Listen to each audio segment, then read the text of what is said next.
ॐ सदाशिवसमारम्भां शङ्कराचार्यमध्यमाम् अस्मदाचार्यपर्यन्तां वन्दे गुरुपरम्पराम्।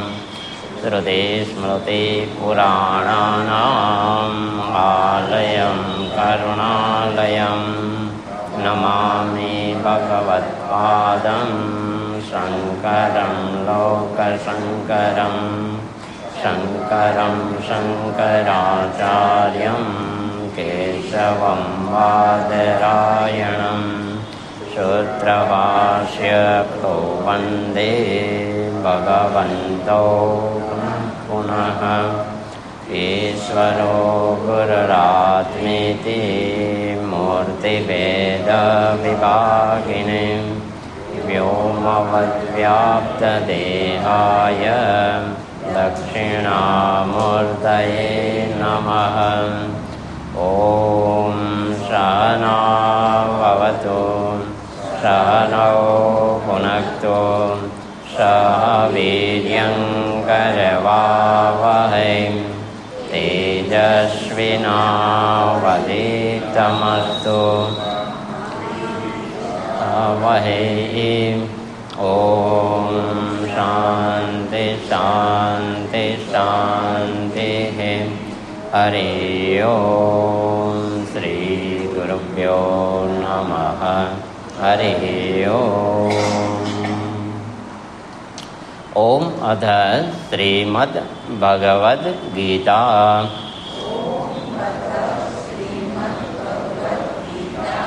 अथ ध्यानम्।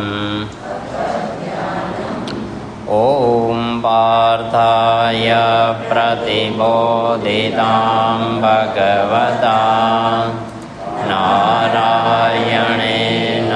स्वयं व्यासेन ग्रथितां पुराणमुनिना मध्ये महाभारतम्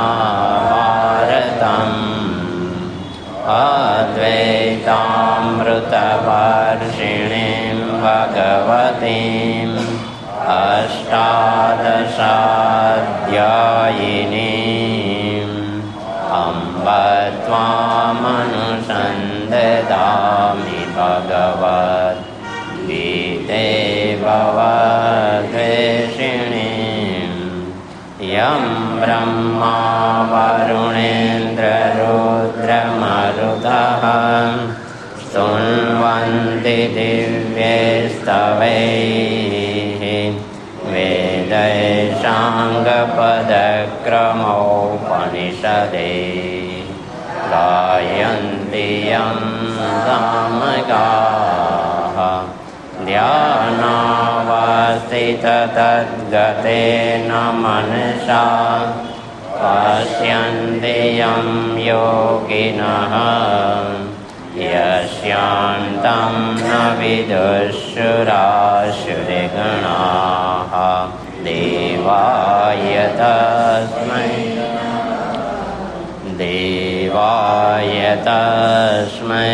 नमः। ॐ श्री परमात्मने नमः।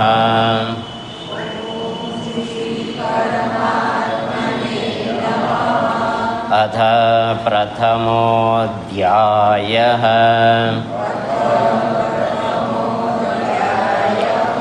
अर्जुन विषादयोग।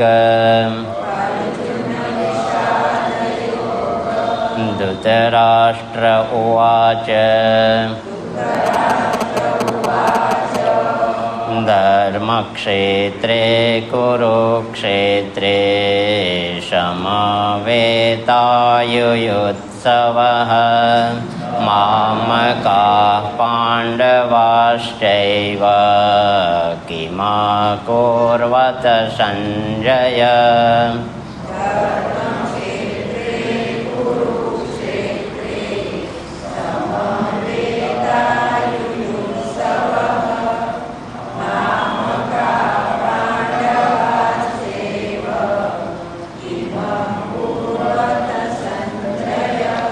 संजय उवाच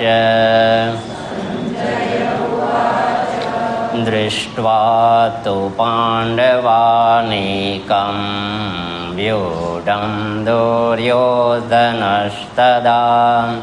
आचार्यमुपसंगम्य राजा वचनमब्रवीत्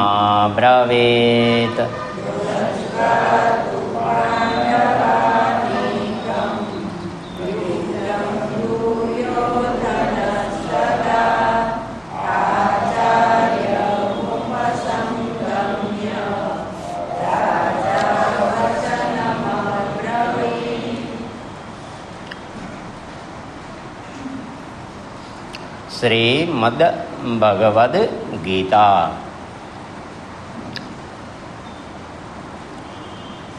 શ્રી સંપૂર્ણ ઐશ્વર્યવાળી સાક્ષાત ભગવાન વડે ગવાયેલી આ જે શ્રીમદ ભગવદ્ ગીતા છે એ દરેક જીવના પોતાના કલ્યાણ માટે અને દરેક પ્રકારના અધિકારી, ઉત્તમ અધિકારી હોય, મંદ અધિકારી હોય કે કનિષ્ઠ અધિકારી હોય, ત્રણેયને પોતાના સ્વરૂપ સુધી પહોંચવા માટે શ્રીમદ ભગવદ્ ગીતા જે છે એ સહાયરૂપ થાય છે. શાસ્ત્રના અધ્યયન અધ્યાપન કરતાં કરતાં જીવ છે એ કર્મયોગ, ભક્તિયોગ, ધ્યાન એટલે ઉપાસના અને અંતે જ્ઞાન પ્રાપ્ત કરી અને પોતાનું કલ્યાણ કરી શકે એવા ત્રણેય અધિકારીને આવરી લઈ અને આ શ્રીમદ ભગવદ્ ગીતાની અંદર સરળ ભાષામાં ઉપનિષદોનો સાર, પછી સનાતન ધર્મના બધા શાસ્ત્રોનો સાર શ્રીમદ ભગવદ્ ગીતાની અંદર સંપૂર્ણપણે ગૂંથી લેવામાં આવ્યો છે. તો શ્રીમદ ભગવદ્ ગીતા એક જ એવું શાસ્ત્ર છે કે જેનો પર્યાપ્ત જો અભ્યાસ યોગ્ય આચાર્ય પાસેથી કરવામાં આવે તો આપણા મોક્ષ શાસ્ત્ર માટે આ શ્રીમદ ભગવદ્ ગીતા જે છે એક પણ પર્યાપ્ત છે. પણ જો યોગ્ય આચાર્ય પાસે બેસીને પહેલાં એનું શ્રવણ થાય, પછી શાસ્ત્ર સંમત એનું મનન થાય અને યુક્તિયુક્ત જો એનું આપણે બરાબર નિધિધ્યાસન કરીએ તો એનું ફલ મળે ને મળે. આજ કરશું કાલ કરશું કરતાં કરતાં આપણે આટલા વર્ષોએ પહોંચી ગયા છે. હજી જ્યાદે પાછો કરશું ત્યારની વાત ત્યારે, પણ અત્યારે જે આપણે સમય મળ્યો છે એનો સદુપયોગ કરી લઈએ. તો પહેલો શ્લોક તો બરાબર બધાને સમજાઈ ગયો. પછી શ્લોક નંબર 2 છે એની અંદર ખાસ તો બહુ કાંઈ ચર્ચા હતી નહીં. એમાં એક મેન છે દુર્યોધન. એ પણ પાત્ર પરિચયમાં આપણે બરાબર ગઈકાલે સમજી ગયા, બાકી રહી ગયું હતું થોડું. તો શ્લોક નંબર 2ની અંદર પહેલો તો શ્લોક આપણે સમજી ગયા. ધર્મક્ષેત્ર કુરુક્ષેત્ર સમવેતા યુયુત્સવ મામકાઃ પાંડવાશ્ચૈવ કિમ અકુર્વત સંજય. ધૃતરાષ્ટ્ર પૂછે છે કે હે સંજય, આ ધર્મરૂપી ક્ષેત્રની અંદર આ કુરુક્ષેત્ર મેદાનમાં મારા અને પાંડુના પુત્રો જે યુદ્ધ માટે એકઠા થયેલા છે એમણે શું કર્યું એ તું મને સંભળાવો. એટલે એ વિસ્તારથી આપણે ધર્મક્ષેત્ર શબ્દ, કુરુક્ષેત્ર શબ્દ, સમવેતા એના પણ બંને પર્યાય શબ્દો, પછી યુયુત્સવ યુદ્ધની ઈચ્છાવાળા એ પણ સમજી ગયા. પછી મામકાહ એટલે મારા, પાંડવાહ એટલે પાંડવો, કિમ અકુર્વત હે સંજય. તો સંજય વિશે પણ જાણી ગયા, પાંડવ કૌરવ વિશે પણ જાણી ગયા. એટલે પહેલા શ્લોકની અંદર આખા મહાભારતની કથા આવી ગઈ. હવે શ્લોક નંબર 2ની અંદર હવે સંજય બોલે છે. સંજય ઉવાચ. તો સંજયે પહેલાં એમણે ધૃતરાષ્ટ્રે પૂછ્યું હતું કે ભાઈ મારા પુત્રોએ શું કર્યું છે. એટલે એમાં સૌથી પહેલાં એને મામકા હા શબ્દ વાપર્યો. એટલે સ્વાભાવિક શબ્દ દ્વારા જ જે મનની વૃત્તિ હોય, મનની અંદર જે ભાવ હોય એ વાણી વડે પ્રગટ થાય. એટલે એમની અંદર પણ પુત્રો પ્રત્યે જે આસક્તિ હતી, જે પુત્રાશક્તિ હતી એ એમાંથી પ્રગટ થઈ. મમત્વ કે મારા પુત્રો એમ. અને પછી એને જે દ્વેષ બતાવે છે એમાં ત્યાં એને છૂટું પાડ્યું કે ભાઈ મારા પુત્રો અને પાંડુના પુત્રએ શું કર્યું. એટલે મામકા શબ્દને સંજય બરાબર સમજી ગયા કે આમને ઈચ્છા તો વધારે પડતા એમના પુત્રો વિશે સમજવાની કે જાણવાની વધારે ઈચ્છા છે. એટલે સંજય પણ ત્યાં સૌથી પહેલાં કોની વાત કરે છે? એમના પુત્રોની, દુર્યોધન આદિ. નહીતર તો આજે તો યુદ્ધનો 10મો દિવસ છે, તો 10મા દિવસ સુધીમાં જે કાંઈ અર્જુન પેલું જોયું છે સંજયે યુદ્ધ, તો એની અંદર મહત્તા તો કેની છે? પાંડવોની. પણ જો એનું વર્ણન કરે તો 10 દિવસ સુધી જેમ કાંઈ સાંભળવાનું એને નક્કી જ ન કર્યું, કે બોલ્યા જ નહીં કે ભાઈ મારે કાંઈ સાંભળવું. અને જો વળી અત્યારે પણ 10મે દિવસે એમ કહે કે ભાઈ આ પાંડવો જે છે એ આટલા શક્તિશાળી છે ને આવી રીતના આમ યુદ્ધ ચલાવે છે, તો વળી કહે કે હવે મારે નથી સાંભળવું. એટલે જ એણે સમજી ગયા સંજય પણ કે ભાઈ આને શેમાં રસ છે? એના પુત્ર વિશે જાણવામાં. એટલે પછી એમણે સંજયે પણ આ વિવેક વાપરી અને સૌથી પહેલાં એને જેમાં વધારે આસક્તિ છે 100માંથી એ છે દુર્યોધન. એટલે તે એમણે સીધી પાછી એને વારે સારો શબ્દ એવો વાપર્યો કે જેથી કરીને ધૃતરાષ્ટ્રને પણ સાંભળવામાં મજા આવે. એટલે એમણે શબ્દ કયો વાપર્યો? રાજા. ધૃતરાષ્ટ્રને પ્રસન્નતા થાય કે મારા દીકરા માટે આને શબ્દ કયો વાપર્યો? રાજા. રાજા વચનમાં અબ્રવીત. ત્યારે દુર્યોધનને અહીંયા સંજયે રાજા સંબોધન આપ્યું છે અને સ્વાભાવિક પણ છે. તો હવે ત્યાં રાજા સંબોધન કેમ આપ્યું? તો કે જ્યારથી એ ધૃતરાષ્ટ્ર રાજ્ય કરે છે ત્યારથી સંપૂર્ણપણે રાજ્યનું સંચાલન તો કોણ કરી રહ્યા છે? દુર્યોધન જ. તે તો ખાલી કેવા પૂરતા છે. ખરેખર ધૃતરાષ્ટ્ર જે છે એ રાજ્યના કારભારની અંદર, એના નીતિ નિયમોની અંદર એમનું કાંઈ ચાલતું નથી. જે પ્રકારે દુર્યોધન નિર્ણય લે એ પ્રકારે એમણે હા કરવી પડે. તો વાસ્તવમાં અહીંયા કહેવામાં આવે છે કે એને રાજા શું કામે કીધો? તો કે આવી રીતે દુર્યોધનને રાજા સંબોધન આપવામાં આવ્યું છે. અને વાસ્તવિક પણ છે કે આમે શ્રેષ્ઠ તો હતા અને એ રાજ્યની નીતિમાં કુશળ પણ હતા. કારણ કે દુર્યોધન સાવ એમનેમ નહોતા, પણ એમની પાસે કુશળતા તો હતી જ. પણ એ કુશળતા વધારે પડતી શેમાં વાપરતા? બીજાને નુકસાન પહોંચાડવામાં. તો બુદ્ધિ તો હતી એની પાસે, વિવેક પણ હતો, પણ શેમાં વધારે વાપરે છે? પોતાના સ્વાર્થમાં. કે ભાઈ મને ભલે અધર્મ થાય કે જે થાય, મને લાભ મળે છે કે નહીં, તો એ એના હંમેશા સ્વાર્થને જ ન્યાય આપતા. એટલે એને કારણે નકર તો એ પણ એટલા જ શક્તિ તો છે જ એનામાં, કારણ કે રાજા છે અને સારું એવું રાજ્ય કર્યું છે. જ્યારે પાંડવોને વનવાસ થઈ ગયો તો જેમ યુધિષ્ઠિરે ઇન્દ્રપ્રસ્થનું રાજ ને બધું કર્યું હતું, ખાંડવ વનને બાળીને પછી કર્યું હતું તૈયાર ત્યાં આખું રાજ્ય નવું, તો એ રાજ્ય જે છે એણે યુધિષ્ઠિર કરતાં પણ સારું ચલાવ્યું કે જેથી કરીને એની પ્રજા એની પર વિશ્વાસ રાખે. તો આખા રાજ્યની ઉપર એટલો બધો એણે વિશ્વાસ કેળવી લીધો હતો કે આખી સેનાઓ બધી એના તરફ થઈ ગઈ. જેવા યુધિષ્ઠિરને પાછા આવ્યા ત્યાં સુધીમાં તો એ આખા રાજ્યના જેટલા લોકો હતા બધાનું એને દિલ જીતી લીધું. તો એમ તો એ નીતિ કુશળ હતા, પણ કહેવાનો ભાવ અર્થી છે કરતા હતા શેના માટે? પોતાના સ્વાર્થ માટે. અહીંયા વાંધો પડે. એટલે આપણે પણ જુઓ, આપણે અંદર ઈશ્વરે વિશેષ શક્તિ આપી હોય તો એ શક્તિનો, બુદ્ધિનો, શારીરિક શક્તિ હોય, આર્થિક શક્તિ હોય, માનસિક શક્તિ હોય, સામાજિક શક્તિ હોય, રાજકીય કૌટુંબિક શક્તિ હોય, તો જે આપણે ઈશ્વરે નિમિત્ત બનાવીને શક્તિ આપી હોય તો ભાગ્યે જ આપણે એ શક્તિનો સમાજ, કુટુંબ, દેશ કે રાષ્ટ્રના હિત માટે ઉપયોગ કરીએ છીએ. બાકી તો આપણા સ્વાર્થ માટે જ થાય છે. અહીંથી આ લેવાનું છે કે ભાઈ હું આ કરું તો મને ફલ શું? આનું ફલ મને શું?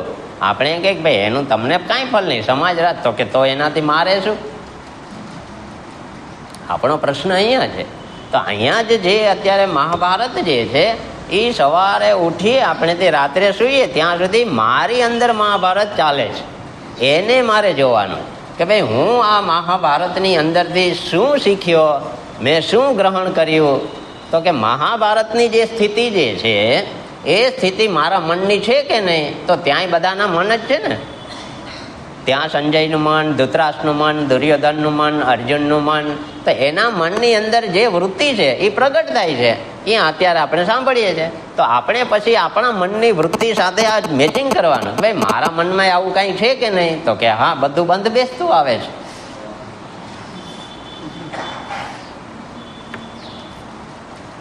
જો આટલું સમજાઈ જશે તો મહાભારત કે શ્રીમદ ભગવદ્ ગીતા જે છે એનું જ્યારે આપણે અધ્યયન અધ્યાપન કરશું ને તો યોગ્ય ફળ મળશે આપણે.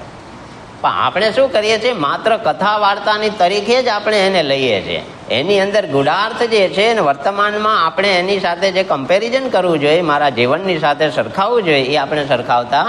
આપણે તો એમ જ થાય છે કે અર્જુનને કહે છે, ધૃતરાષ્ટ્રને, એ બધા એ લોકોની માથાકૂટ છે, આપણે ખાલી વાંચવાનું છે. પ્રશ્ન અહીંયા છે આપણો, એટલે આત્મસાત થતું નથી, નકર વાર ના લાગે. તો હવે અહીંયા બીજા શ્લોકની અંદર કહે છે, દ્રષ્ટવા તુ પાંડવાનિકમ, કે આ પાંડવોની સેનાને જોઈને શું કરે છે? વ્યુઢમ, સારી રીતે જે ગોઠવાયેલી છે, પણ કેવી છે? વ્યૂહરચનામાં. તો અનેક પ્રકારની વ્યૂહરચના છે. એ વ્યૂહરચના એવી મોટી વિશાળ સેના દેખાય એના માટે જ. તો ત્યાં આપણે કહે છે ને કે ભાઈ પેલા અભિમન્યુ માટે કઈ રચના કરી હતી? ચક્રવ્યૂહ. તેમ ષટક વ્યૂહ છે, ષડવ્યૂહ છે, એ બધી સેના ગોઠવવાની રીત છે. એ સેનાપતિ પાસે બરાબર બુદ્ધિ હોય કે કયા આકારમાં સેના ગોઠવીએ તો ક્યાંથી કોને કેવી રીતે આપણે મહાત કરી શકીએ.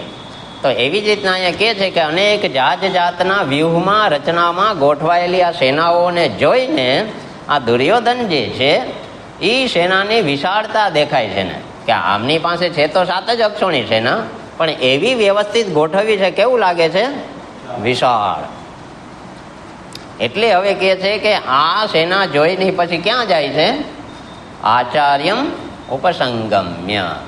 તો હવે મેટો પ્રશ્ન અહીંયા તે છે કે ભાઈ તો દુર્યોધન જે છે એ સીધે સીધા આચાર્ય પાસે, એટલે કોની પાસે જાય છે?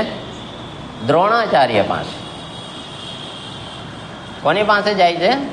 દ્રોણાચાર્ય. તો હવે ખરેખર અત્યારે સૈન્ય જે ગોઠવાણું છે એમાં સેનાપતિ કોણ છે? ભીષ્મ પિતામહ છે. તો ખરેખર દુર્યોધને કોની પાસે જવું જોઈએ? ભીષ્મ પિતા પાસે જવું જોઈએ. અને પાછું એ તો રાજા છે, તો એમણે પાછું ત્યાં જવાની શું જરૂર હતી? ગુરુ દ્રોણ પાસે જવાની શું જરૂર હતી?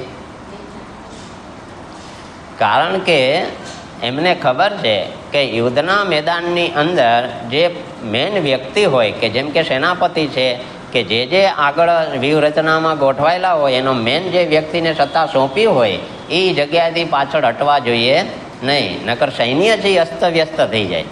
નંબર 1. નંબર 2 કે ભીષ્મ પિતામહ જે છે એ અને દુર્યોધન એને કૌટુંબિક સંબંધ છે. કયો સંબંધ છે? કૌટુંબિક, એટલે લોહીનો સંબંધ છે. એટલે એને ખબર છે કે અત્યારે હું જો એમની પાસે નહીં જાઉં તો પણ હું પછી ભીષ્મ પિતામહને સમજાવી લઈશ, એમ કે ભાઈ તું મારી પાસે કેમ ના આવ્યો. તો એ કુટુંબી હોવાથી, એને એની ઉપર સ્નેહ હોવાથી, એટલે એને એનો પેલા ભય નથી, એને એનો ડર નથી, પણ એને ગુરુ પાસે જવાની શું જરૂર હતી? કારણ કે દ્રોણ સાથે એમને લોહીનો સંબંધ નહોતો. અને બીજું, ગુરુ દ્રોણ જે છે એને વિશેષ કોની ઉપર પ્રેમ હતો? અર્જુન ઉપર. એટલે હવે એને પ્રશ્ન એ છે કે જો હું આને અત્યારે બરાબર મારા પક્ષમાં નહીં લઉં તો એ સામે પક્ષપાતી છે. એ અર્જુનને તો અતિ પ્રેમ કરે છે. અર્જુન એનો એવો શિષ્ય છે, બધા શિષ્યોની સૌથી ઉત્તમ શિષ્ય એના માટે કોણ છે? અર્જુન છે. એટલે હવે પ્રશ્ન એનો એ છે કે જો હું આમને અત્યારે નહીં સમજાવું, મારા પક્ષમાં નહીં લઉં તો એ પક્ષપાતી છે, એટલે એ મારા તરફ લડશે નહીં. હશે મારા સૈન્યમાં, પણ રક્ષણ કોનું કરશે? એટલે એને ભય છે. તો જુઓ, હવે વિચાર કરો કે આવી સ્થિતિ છે તો આપણે એવું ઘણી વાર કરવું પડશે કે નહીં? ચાલાકી વાપરવી પડે કે નહીં? કોકને પક્ષમાં લેવા.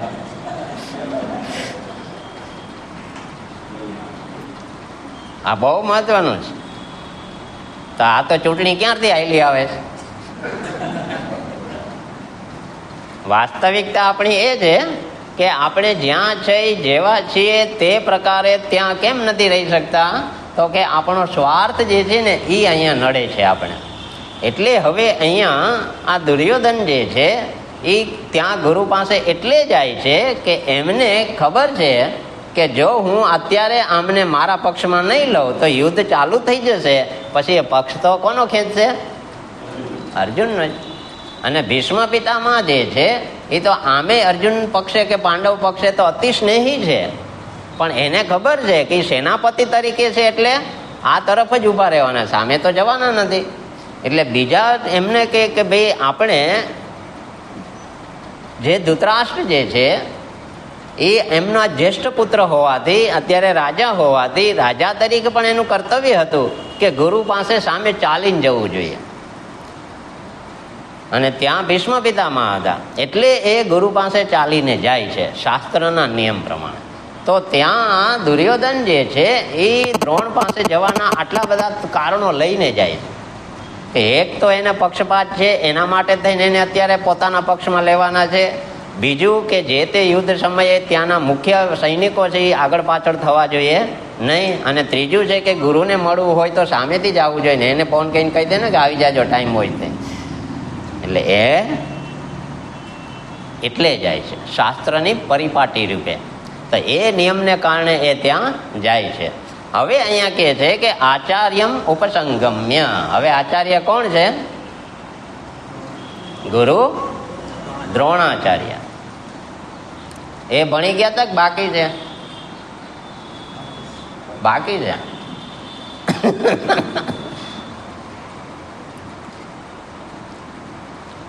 હા, વિચારવા જેવું છે. તો દ્રોણાચાર્યને આપણે ઓળખીએ છીએ. કોણ છે?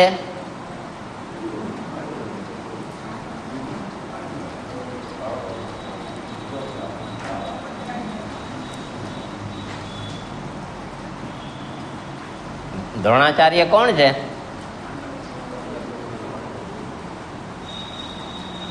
બસ આટલું જ છે.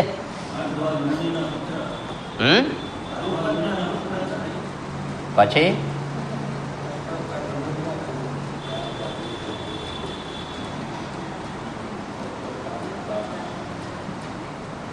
એની વાર્તા કોને યાદ છે દ્રોણાચાર્યની?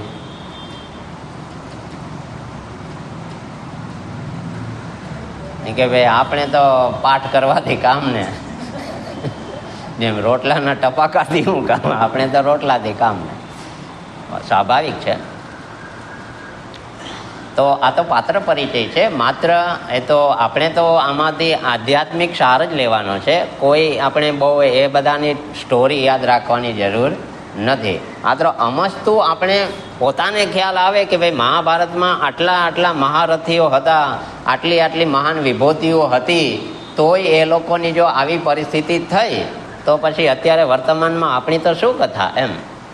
કારણ કે આપણી પાસે તો એવી કોઈ શક્તિ સામર્થ્ય જ નથી. તો પછી આપણે તો અત્યારે સંસારમાં આવા સુખી દુઃખી થઈએ એમાં તો કાંઈ નવી નવાઈ છે.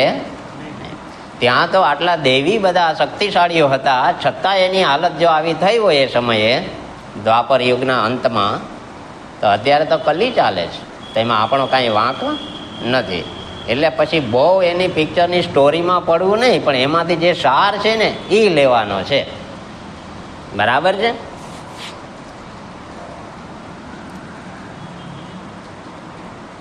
તો હવે ત્યાં ખરેખર ભારદ્વાજ મુનિ છે. કોણ છે? ભારદ્વાજ મુનિને ત્યાં પ્રગટ થયા છે. એ દ્રોણ રૂપી પાત્રની અંદર એમનું જે શુક્ર જે છે, વીર્ય જે છે એ રાખવામાં આવ્યું હતું. એ દ્રોણ પાત્રમાંથી ઉત્પન્ન થયેલા હોવાથી એનું દ્રોણાચાર્ય નામ છે. તો આપણે જે કળશ હોય ને પૂજા કરવાનો, તો એનું એક પાત્ર છે જેને દૂનો કહેવાય. આપણે લઈએ ને સામાન મૂકે ને, દ્રોણ પાત્રમાં જે એમની શક્તિ રાખવામાં આવી હતી એમાંથી ઉત્પન્ન થયેલા એમનું નામ છે દ્રોણાચાર્ય. તો એ દ્રોણાચાર્ય જે છે એ કેવા હતા? ગરીબ કુટુંબ, બહુ કાંઈ વ્યવસ્થા હતી નહીં. પણ પૃષત રાજા જે છે એ ભારદ્વાજના મિત્ર હતા. તો પૃષત રાજાનો પુત્ર જે છે એ એમની સાથે અભ્યાસ કરતો હતો. કોની સાથે? દ્રોણ સાથે, ગુરુકુલમાં. તો એને કારણે પૃષત રાજાના પુત્રે કીધું, શું નામ હતું એનું? હવે આવડી ગયું ને? તો દ્રુપદના સાથે અમને અભ્યાસ કર્યો હતો, ત્યારે અભ્યાસ કરતી વખતે દ્રોણને કહેવામાં આવ્યું હતું કે જ્યારે હું રાજા બનીશ ત્યારે હું તને પણ રાજા બનાવીશ. મિત્રતા હતી ને. પણ હવે સમયનો તો સમયનું કામ કરે કે ના કરે. તો પૃષત રાજા જ્યારે શરીર શાંત થયું એટલે કોણ રાજા બન્યા? દ્રુપદ રાજા બની ગયા. હવે આ લોકો તો એની સ્થિતિમાં હોય, કારણ કે એ તો ભિક્ષાટન કરીને જીવન હોય. પણ જ્યારે દ્રોણના લગ્ન થયા, એ કૃપી જે છે, કૃપાચાર્ય, એમના બેન છે કૃપી. કૃપી સાથે એમના લગ્ન થયા. કોની સાથે? દ્રોણ સાથે. અને એમને ત્યાં એક પુત્ર જન્મ થયો જેમનું નામ છે અશ્વત્થામા. સમજાણું? હવે ત્રણ રહેતા હતા. તો એટલી બધી ગરીબાઈ, તો એમને દ્રોણને દૂધ કે ખીર આપવા માટે કે જમવા માટે શું કરતા? ચોખાના ઓસામણ પાતા. એટલી બધી ગરીબાઈ. એટલે એમની પત્ની એમણે કીધું કે તમે જાઓ તમારા મિત્ર પાસે, અને હવે રાજા છે, અને તમે કાંઈક થોડુંક આપણું આજીવિકા ચાલે એટલી મદદ માગી આવો. એટલે દ્રોણ જે છે ક્યાં ગયા? બારે કરી. તો ત્યાં ગયા પછી એણે કીધું કે હું તારો મિત્ર છું અને આપણે સાથે ભણતા હતા, અને હવે હું તારી પાસે મદદ માગવા આવ્યો છું. એટલે દ્રુપદ રાજાએ એમનું અપમાન કર્યું કે તું આ માગવા વાળો ગરીબ બ્રાહ્મણ અને હું રાજા, તારે તું ક્યાં પેલું કહેવત છે ને, ક્યાં રાજા ભોજને, એ કે તારે ને મારે કોઈ દી સંબંધ હોય નહીં. એટલે અપમાન કર્યું એટલે હવે એ તો પાછા આવ્યા એટલે મુશ્કેલીમાં મુકાણા. એટલે હવે આજીવન ચલાવવા માટે, પોતાનું જીવિકા ચલાવવા માટે એ ત્રણે ત્યાંથી અશ્વત્થામા એટલે એમનો પુત્ર, ગુરુ દ્રોણ, એટલે અત્યારે હજી એમનું નામ દ્રોણ જ છે. પછી એ એમની પત્ની સહિત ક્યાં આવે છે? હસ્તિનાપુર. ત્યાં કૃપાચાર્ય પાસે, કારણ કે એમની તો એમની બેન છે, એટલે કૃપાચાર્ય પાસે આવે છે ને ત્યાં આશ્રમમાં રહે છે. અને એ કૃપાચાર્ય પાસે આવ્યા ત્યારે કૃપાચાર્ય જે છે એ ભીષ્મ પિતામાં એને એક આશ્રમ સોંપ્યો છે. એ આશ્રમની અંદર રહેતા હતા કૃપાચાર્ય. એ આશ્રમમાં ઉતર્યા. કોણ? પછી એ જ્યારે ત્યાં ફરતા હતા ત્યારે એક ઘટના ઘટી કે ત્યારે કૌરવો અને પાંડવો જે છે એ જ્યારે રમતા હતા, તો રમતા રમતા એક ત્યાં કથાનકમાં દડો જે છે એ પડી જાય છે, અને એક શબ્દ છે વીંટી. બે શબ્દ છે. એટલે એમાંથી તમે વીંટી લો કે દડો લ્યો, એ જ્યારે કૂવામાં પડે છે ત્યારે આ બધા બાળકો હતા પાંડવો અને કૌરવો, તો એ ગમગીન થઈ ગયા કે હવે આમાંથી બહાર કેમ કાઢું. તો ત્યારે ત્યાંથી આ ગુરુ દ્રોણ જે નીકળ્યા, એમણે આ પોતે પાસે જે વિદ્યા હતી એ વિદ્યાથી એણે એક ઘાસ લીધા, અને ઘાસની સળી વડે એમણે એક પછી એક દોરડા જેવું બનાવી અને વિદ્યાથી એ બોલ અથવા તો વીંટી બહાર કાઢી આપી. જેવી એને પ્રાપ્ત થઈ, તો આ વિદ્યા એને ક્યાંથી મળી? દ્રોણને.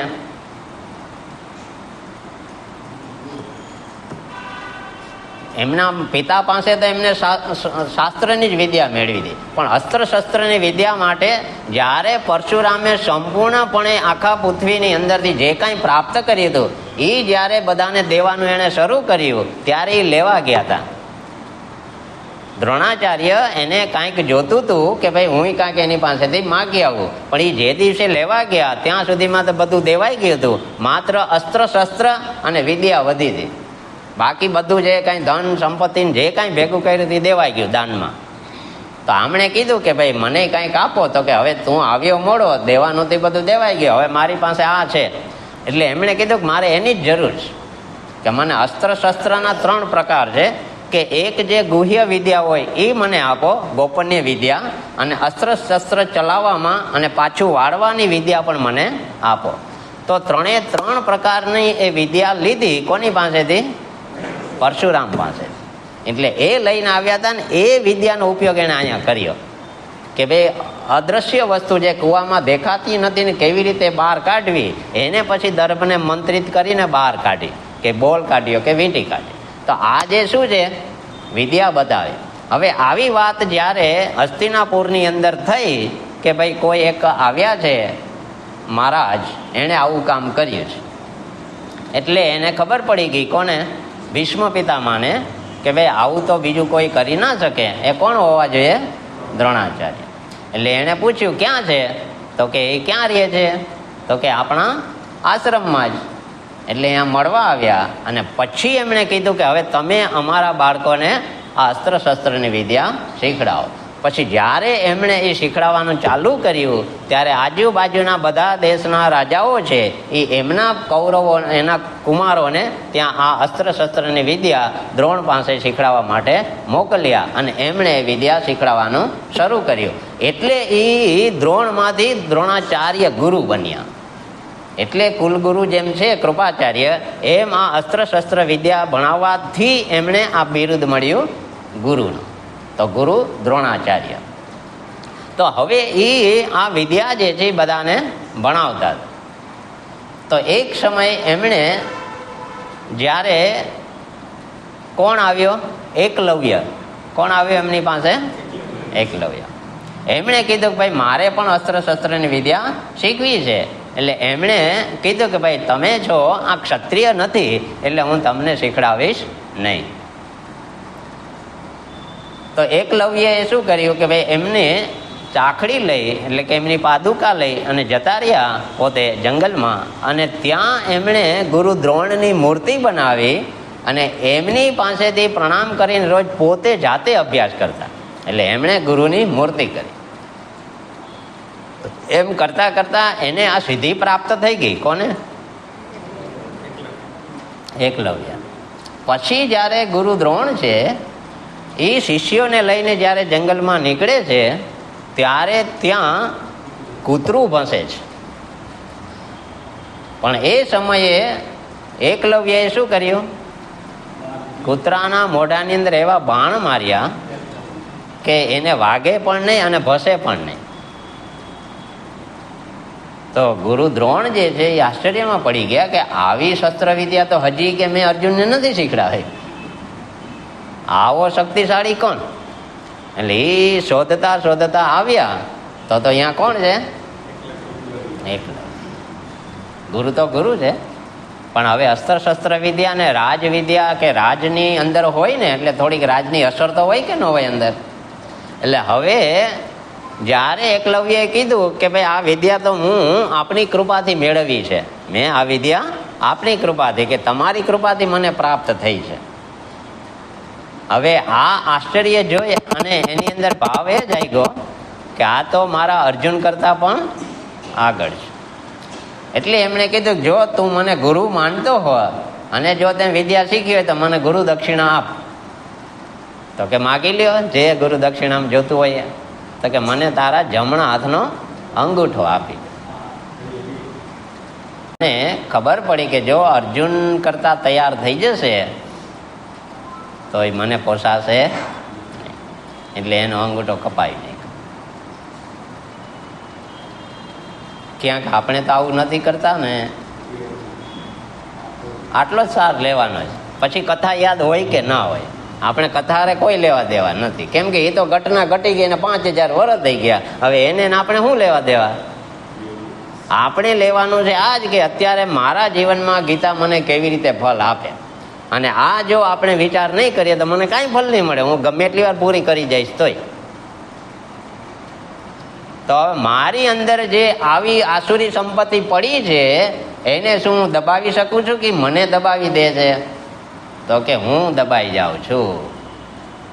જ્યારે જ્યારે મારા પોતાના સ્વાર્થ માટે કે લાભ માટે અંદરથી આસુરી સંપત્તિ ઉછળકૂદ કરે ત્યારે મારી દેવી સંપત્તિ એને દબાવી શકતા અને એ આસુરી સંપત્તિ એનું કામ કરી જાય છે. કરી જાય છે કે નહીં? તો કે હા. એટલે અહીંયા એ સમજવા કે એ પછી એમની પાસેથી વિદ્યા માટે એને માથાકૂટ થઈ પડી, તો ગુરુએ પણ આ કામ કર્યું. વિચાર કરો, આ કોણે કરાયું? ગુરુ પાસે પણ સ્વાર્થ, બીજું કશું નથી. કે ભાઈ મેં જેને તૈયાર કર્યો છે એનાથી બળવાન કોઈ બીજો હોવો જોઈએ નહીં. તો શું થાય છે કે અર્જુન કરતા આગળ વધી જશે, તો હવે મારે તો સૌથી શ્રેષ્ઠ અર્જુનને બનાવવાનો છે.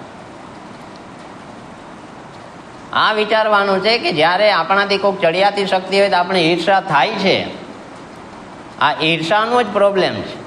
હવે એ ના નીકળી જો ગીતા ભણીને, તો પછી મારામાં ને ગુરુ દ્રોણમાં બે હરખી જ વાત રહી ને કે નહીં? કે ભાઈ હું કોઈને ઈર્ષા માટે થઈને એને બચાડાને કોઈ પણ એવા વચનો બોલું કે એ પ્રમાણે એની સામે વર્તન કરું કે વાણી બોલું, તો મારામાં ને એમાં કોઈ ફર્ક રહ્યો? તો ગીતા મને કાંઈ ફલ ના આપ્યું, જેવી રીતના ધૃતરાષ્ટ્રને બધાએ સંભળાવ્યું પણ કાંઈ ફલ મળ્યું નહીં. એટલા માટે ગીતા અભ્યાસ કરીએ ત્યારે એની અંદરથી જે સાર લેવાનો છે લેવાનો. ભાઈ કંઈ મારી અંદર તો આવી આસુરી સંપત્તિ કામ નથી કરતી ને, તો એને દૂર કેમ કરવી એ સમજણ છે. તો આવી રીતના ગુરુ દ્રોણ જે છે એણે પોતાના સ્વાર્થ માટે થઈને બચાડા એકલવ્યનો અંગૂઠો લઈ લીધો. અને પછી થયું એવું કે આ લોકોને જેવા અસ્ત્ર શસ્ત્ર વિદ્યા ભણાવી દીધી, પારંગત થઈ ગયા, એટલે એમણે કીધું કે ભાઈ અમે તમને આ ગુરુ દક્ષિણામાં શું આપીએ? તો હવે એને શું માગ્યું ગુરુ દક્ષિણામાં? એ કે દ્રુપદ રાજાને બંદી બનાવીને મારી પાસે લઈ આવો. તો એમાં સૌથી પહેલા કોને મોકલા? કૌરવોને. દુર્યોધન આદિ ગયા પણ ઠાલા ઠમ પાછા આવ્યા. પછી પાંડવોને મોકલ્યા, એ બંદી બનાવીને લાવ્યા. બંદી બનાવીને લાવ્યા પછી હવે બંદી બની ગયા એટલે તો હારી તો ગયા જ.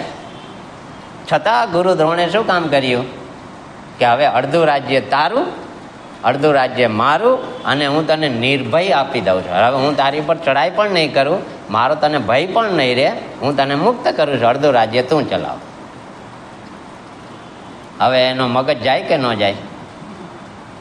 સીધી સાદી વાત છે ને. હવે એનું મગજ તો ગયો પણ હારી ગયા છે, એટલે હવે તો કાંઈ થાય તો નહીં, એટલે જતા રહ્યા. અડધું રાજ્ય લઈ લીધું અને આ રાજ્ય ભોગવે છે. બરાબર છે.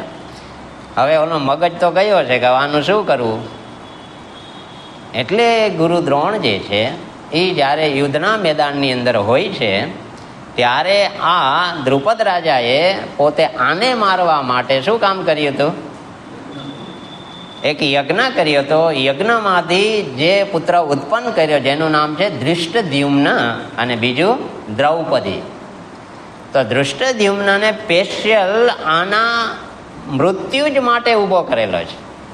એના જ માટે એને યજ્ઞ કર્યો હતો કે મને ગુરુ દ્રોણને મારી શકે એવો પુત્ર જોઈએ છે. એટલે હવે ધૃષ્ટદ્યુમ્ન જે છે એ પાંડવોનો અત્યારે કોણ છે? સેનાપતિ છે. એટલે જ્યારે લડાઈ વખતે ભીમે અશ્વત્થા નામના હાથીને માર્યો ત્યારે ભગવાને એમણે કીધું ભીમને કે તું ગુરુ દ્રોણ સાંભળે ને એવી રીતે બોલજે. હવે એમણે ત્યાં રાડું પાડી અને બોલ્યો કે અશ્વત્થામાં હતઃ, અશ્વત્થામાં હતઃ. હવે ગુરુ દ્રોણને છે ને શંકા થઈ, એને વિશ્વાસ ના આવ્યો કે ભીમ સાચું બોલે છે ખોટું. એટલે એને સત્ય વક્તા જે હતા યુધિષ્ઠિર એને પૂછ્યું. એટલે ત્યાં પણ કૃષ્ણ ભગવાન એને કહી દીધું હતું તમારે બોલવાનું છે શું? અશ્વત્થામાં હતઃ, અને પછી બોલવાનું છે નરોવા કુંજરોવા. એટલે જેવા દ્રોણ જે છે એ આવ્યા કોને પૂછવા? યુધિષ્ઠિરને. એટલે યુધિષ્ઠિરને કહે કે ભાઈ ભીમ કહે છે સાવ સાચું છે. એટલે યુધિષ્ઠિર બોલ્યા કે અશ્વત્થામાં હતઃ, પછી જ્યાં નરોવા કુંજરોવા બોલવા ગયા ને તો ભગવાને એવો શંખ ફૂક્યો ને પૂપુ પૂપુ કરતા નરોવા કુંજરોવા સંભળાણું જ નહીં. હવે આવી પરિસ્થિતિ થઈ એટલે અશ્વત્થામાને હવે આ કેટલું સંભળાણું દોડને કે અશ્વત્થામાં હતા. એટલે એને એમ કે હવે દીકરો જતો રહ્યો. એટલે એણે શું કામ કર્યું? હથિયાર જમીન ઉપર છોડી એ સમાધિ અવસ્થામાં બેસી અને બ્રહ્મરંધ્રમાંથી એમના પ્રાણને ત્યાગ કરવા એને શરૂઆત કરી. એ જેવી એણે બ્રહ્મરંધ્રમાંથી પોતાના પ્રાણને કાઢવાની શરૂઆત કરી એટલે આ ધૃષ્ટદ્યુમ્ન જે છે એ તલવાર લઈને એમનું મસ્તક વાટી નાખી. કોની કથા પૂરી થઈ? ગુરુ દ્રોણને. વિચાર કરો, સમજાઈ ગયું બરાબર? આ મહત્વની બાબત છે. આવ્યા અને પાછા ગયા. શું કરીને ગયા? એમ આપણે આવ્યા, હમણાં જાશું ને, આ બહુ મહત્વનું. શું લઈને ગયા? આપણે આમ વ્યવહારમાં બોલીએ છીએ ને કે હું લઈને આવ્યા હતા અને હું લઈને જાવું છે, મૂક ને તો.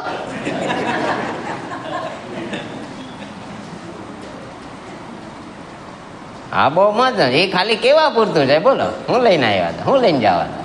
એ બીજા માટે, પોતા માટે નહીં. પોતે એટલે જ આપણે શું થાય કે આ સાંભળીએ એટલે એમ જ થાય કે અર્જુન માટે છે. આ દુર્યોધનને એની વાતો છે. આપણે કાંઈ આમાં લાગુ પડતું એટલે ફલ નથી આપતું. બાકી મારા માટે છે તો હમણાં ફલ આપે. કે શું મારી અંદર આ જેમ ગુરુ દ્રોણની અંદર જે સંસ્કારો પડ્યા છે શેના? સ્વાર્થના. એવા સંસ્કારો શું મારી અંદર છે?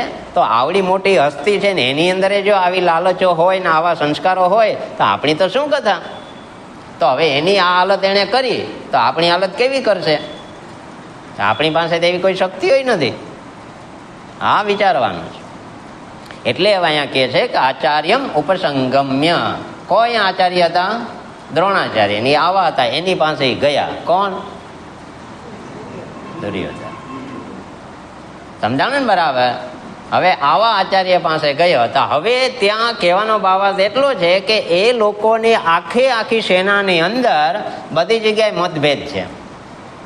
બધાની અંદર મતભેદ છે.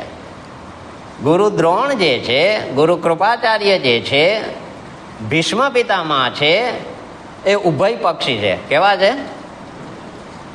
એને કૌરવો પ્રત્યે પાંડવો પ્રત્યે સરખી જ ભાવના છે. એટલે એમાં ભીષ્મ પિતામહે તો પ્રતિજ્ઞા લીધી છે કે હું સેનાપતિ પણ રહીશ, લડીશ પણ ખરો, પણ 5માંથી એકેય પાંડવને હું અસર કરીશ નહીં. એટલે હું એને મારીશ નહીં. પક્ષપાતી. પછી ગુરુ દ્રોણને પણ અર્જુન પ્રત્યે પક્ષપાત છે, એટલે એને મારવાના નથી. તો અત્યારે સૈન્યની અંદર જ દ્વિધા ભાવ છે, 2 ભાવ છે. એક અડધા લડવા માગે છે ને અડધા લડવા નથી માગતા. છતાં કારણ કે રાજના રોટલા ખાધા છે એટલે ક્યાં જવું? આપણે એ વિચારવાનું કે એવા તો ક્યાંક રોટલા નથી ખાતા ને, એના પક્ષે લડવું પડે. ક્યાં જાય? સીધી ને સાદી વાત છે ને. આ બહુ મહત્વનું છે. એટલે આપણે ત્યાં જીવનની અંદર આ વિચાર કરવાનો છે કે જો આ રાજના રોટલા ખાધા તો એ ઋણી બન્યા, તો એમાંથી કાંઈ કરી શક્યા નહીં. ઇવન ત્યાં સમયથી અત્યાર સુધી આ યુદ્ધના સમયે પણ ઇવન કર્ણ પણ પોતે, તમે વિચાર કરો કે સાક્ષાત પાંડવનો જ્યેષ્ઠ ભાઈ છે, છઠ્ઠો, પણ હવે રાજના રોટલા ખાધા, ઓબ્લિગેશનમાં જીવન જીવ્યા, એટલે હવે કાંઈ કરી શકે. એટલે આપણે વિચાર કરવાનો કે આપણા જીવનમાં આપણે તો ક્યાંય આવી પરાધીનતાને કારણે ફસાઈ તો નથી ગયા ને? આપણી સ્વતંત્રતા છે કે નહીં? આ જીવનમાં બહુ મહત્વનું. નહીતર થશે એવું કે આ ચક્ર ક્યારેય પૂરું થશે નહીં. અત્યારે જે તક મળી છે એ ફરીને પાછી મળશે. તો આ ગીતા દ્વારા આપણે આપણા જીવનનો સાર જે છે એ આમાંથી મેળવી લેવાનો. તો ગીતા ભણ્યા કે ઉપનિષદ ભણ્યા કે મહાભારત ભણ્યા કે રામાયણ ભણ્યા કે ભાઈ બ્રહ્મસૂત્ર ભણ્યા, એ ભલે ભણ્યા પણ એનો સાર આપણા જીવનમાં આવ્યો? અત્યારે વર્તમાનમાં મને એ પરિસ્થિતિમાં સેટલ કરવા મદદ કરે છે એ જ્ઞાન, તો એ ફલ આપે. નકર તો ખાલી નથી કહેતા વાંચી નાખ્યો, રામાયણ વાંચી નાખી, મહાભારત વાંચી નાખ્યું, પછી સાંભળી નાખ્યું, સાંભળીને નાખી દીધું. તો ભાઈ રાખવાનું હતું, આ બધું નાખવાનું નહોતું.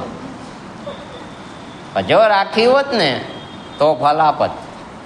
એટલે હવે તો અહીંથી આપણે સાર લેવાનો છે, નાખી દેવાનો નથી. સમજાણું ને બરાબર? એટલે હવે અહીંયા ભગવાન કહે છે કે આવા દ્રોણાચાર્ય પાસે જઈ અને આ સંજયને ભગવાન અત્યારે કોને સમજાવી રહ્યો છે? સંજય ધૃતરાષ્ટ્રને. તમને એમ થાય કે દ્રોણને લ્યો ને એને મૂકો ને ભાઈ, એના તકીદા હાલે છે. આપણું જીવન એના થકી આધાર છે, આગે આગો. એટલે હવે અહીંયા સંજય જે છે એ આગળ આપણે લઈ જાય છે, પણ એ સંભળાવવાના કોને છે?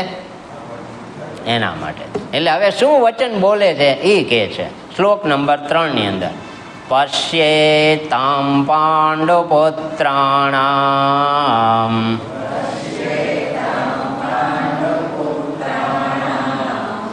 પશ્યેતામ પાંડુપુત્રાણામ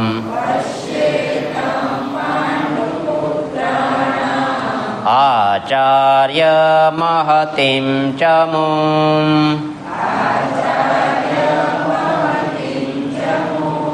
આચાર્ય મહતિમ ચમું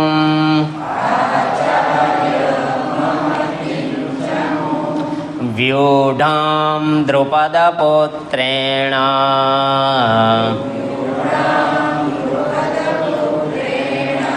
વ્યુઢામ દ્રુપદપુત્રેણ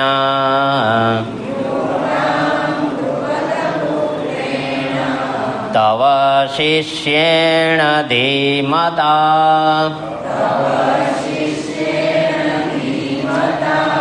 તવ શિષ્યેણ ધીમતા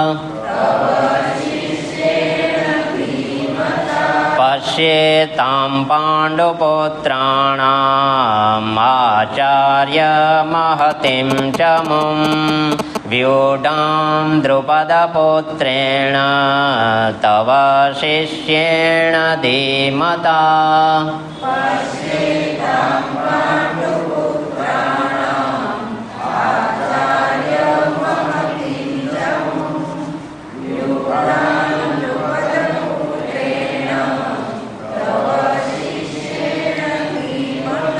ઓમ પૂર્ણમદ પૂર્ણમિદં પૂર્ણાત પૂર્ણમુદચ્યતે પૂર્ણસ્ય પૂર્ણમાદાય પૂર્ણમેવાવશિષ્યતે. ઓમ શાંતિ શાંતિ શાંતિ. હરિ ઓમ શ્રી ગુરુભ્યો નમઃ. હરિ ઓમ.